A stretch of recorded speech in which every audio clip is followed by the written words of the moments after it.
പ്രിയമുള്ളവരെ, വചനജ്വാല 1764 ദിനത്തിലേക്ക് പ്രവേശിക്കുന്ന ഇന്ന് 2026 ജൂൺ 30 ചൊവ്വാഴ്ച എല്ലാവർക്കും ഏറ്റവും സുന്ദരമായ ഒരു സുപ്രഭാതം ആശംസിക്കുന്നു. നമ്മൾ ഇന്ന് ഈശോയുടെ തിരുഹൃദയ വണക്കമാസം സമാപനത്തിലേക്ക് പ്രവേശിക്കുകയാണ്. ഈ ഒരു മാസക്കാലം മുഴുവൻ ഈശോയുടെ തിരുഹൃദയം വഴി നമുക്ക് ലഭിച്ച ഓരോ അനുഗ്രഹങ്ങളെയും നമുക്ക് നന്ദിയോടെ ഓർക്കാം.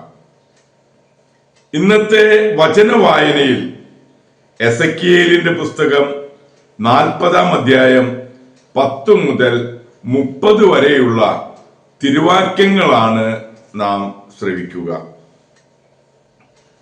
കിഴക്കേ വാതിലിന് ഇരുവശവും 3 മുറി വീതം ഉണ്ടായിരുന്നു.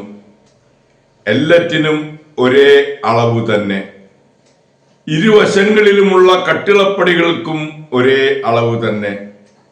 പിന്നീട് അവൻ പടിപ്പുരയുടെ വീതി അളന്നു. അത് 10 മുഴം, നീളം 13 മുഴം. പാർശ്വമുറികൾക്ക് മുൻപിൽ ഇരുവശവും ഓരോ മുഴം വീതിയിൽ അഴികൾ കൊണ്ട് അതിരിട്ടിരിക്കുന്നു. പാർശ്വമുറികൾക്ക് 6 മുഴം നീളവും 6 മുഴം വീതിയും.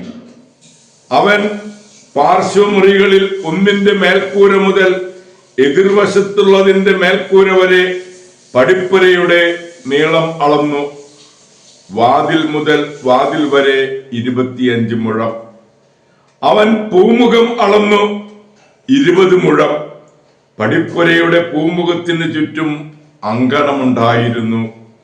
പടിപ്പുരയുടെ മുന്നറ്റം മുതൽ അകത്തെ പൂമുഖത്തിന്റെ അറ്റം വരെ 50 മുഴമായിരുന്നു.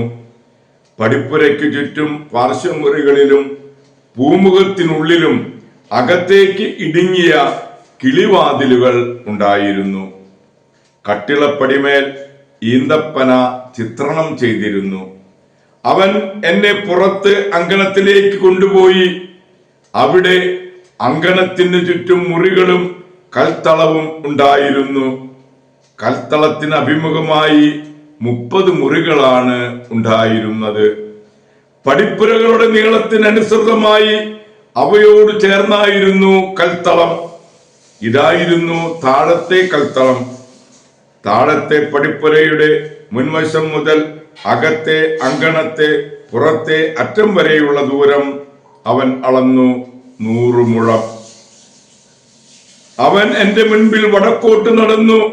വടക്കോട്ട് ദർശനമായി പുറത്തെ അങ്കണത്തിന് ഇവിടെ ഒരു പടിപ്പുര ഉണ്ടായിരുന്നു. അവൻ അതിന്റെ നീളവും വീതിയും അളന്നു. അതിന്റെ ഇരുവശങ്ങളിലുമുള്ള 3 മുറികളും കട്ടിളപ്പടികളും പൂമുഖവും ആദ്യത്തെ പടിപ്പുരയുടേത് തന്നെ അളവിലായിരുന്നു. അതിന്റെ നീളം 50 മുഴവും വീതി 25 മുഴവും. കിഴക്കോട്ട് ദർശനമുള്ള പടിപ്പുരയുടെ തന്നെ അളവിലായിരുന്നു ഇതിന്റെ കിളിവാതിലുകളും പൂമുഖവും ഈന്തപ്പന ചിത്രങ്ങളും. അതിലേക്ക് 7 നടകളുണ്ടായിരുന്നു. പൂമുഖം അകത്തായിരുന്നു. കിഴക്കുള്ളതുപോലെ അകത്തെ അങ്കണത്തിലേക്ക് വടക്കേ പടിപ്പുരയ്ക്കെതിരെയും ഒരു പടിപ്പുരയുണ്ടായിരുന്നു. പടിപ്പുര മുതൽ പടിപ്പുര വരെ 100 മുഴം അവൻ അളന്നു. അവൻ എന്നെ തെക്കോട്ട് നയിച്ചു. ഇതാ തെക്ക് വശത്തും ഒരു പടിപ്പുര. അതിന്റെ കട്ടിളപ്പടികളും പൂമുഖവും അളന്നു. അവയ്ക്കും മറ്റുള്ളവയുടെ അളവുകൾ തന്നെ. പടിപ്പുരയ്ക്കും പൂമുഖത്തിനും ചുറ്റും മറ്റുള്ളവയ്ക്കെന്ന പോലെ കിളിവാതിലുകൾ ഉണ്ടായിരുന്നു. അതിന്റെ നീളം 50 മുഴവും വീതി 25 മുഴവുമായിരുന്നു. അതിലേക്ക് 7 നടകൾ ഉണ്ടായിരുന്നു. അതിന്റെ പൂമുഖം അകത്തുവശത്തായിരുന്നു. ഓരോ കട്ടിളപ്പടികളും ഇരുവശത്തും ഈന്തപ്പന ചിത്രങ്ങളും ഉണ്ടായിരുന്നു. അകത്തെ അങ്കണത്തിന്റെ തെക്കുഭാഗത്തും ഒരു പടിപ്പുര ഉണ്ടായിരുന്നു. പടിപ്പുര മുതൽ പടിപ്പുര വരെ അവൻ അളന്നു 100 മുഴം. തെക്കേ പടിപ്പുരയുടെ അകത്തെ അങ്കണത്തിലേക്ക് അവൻ എന്നെ കൊണ്ടുവന്നു. ആ പടിപ്പുരയും അവൻ അളന്നു. മറ്റുള്ളവയുടെ അളവ് തന്നെ ആയിരുന്നു അതിനും. അതിന്റെ പാർശ്വമുറികളും കട്ടിളപ്പടികളും പൂമുഖവും മറ്റുള്ളവയുടെ അളവിൽ തന്നെയായിരുന്നു. അതിലും പൂമുഖത്തിലും ചുറ്റും കിളിവാതിലുകൾ ഉണ്ടായിരുന്നു. അതിന്റെ നീളം 50 മുഴവും വീതി 25 മുഴവുമായിരുന്നു. അതിനു ചുറ്റും 25 മുഴം നീളവും 5 മുഴം വീതിയുമുള്ള പൂമുഖങ്ങൾ ഉണ്ടായിരുന്നു. ദൈവത്തിന്റെ തിരുവചനമാണ് നാം ശ്രവിച്ചത്. പ്രിയമുള്ളവരെ, ആഗോള കത്തോലിക്ക സഭയിൽ ഇന്ന് റോമിലെ ആദ്യകാല രക്തസാക്ഷികളെ അനുസ്മരിക്കുന്ന സുദിനമാണ് ഇന്ന്. തിരുസഭയുടെ ശൈശവകാലത്ത് റോമാ സാമ്രാജ്യത്തിൽ പലയിടത്തും മതപീഡനം പൊട്ടിപ്പുറപ്പെട്ടു. 250 വർഷത്തെ മതപീഡനം AD 313 കോൺസ്റ്റന്റൈൻ ചക്രവർത്തിയുടെ മിലാൻ വിളംബരം എന്ന ഡിക്രിയിലൂടെ ക്രിസ്തുമതം റോമാ സാമ്രാജ്യത്തിന്റെ ഔദ്യോഗിക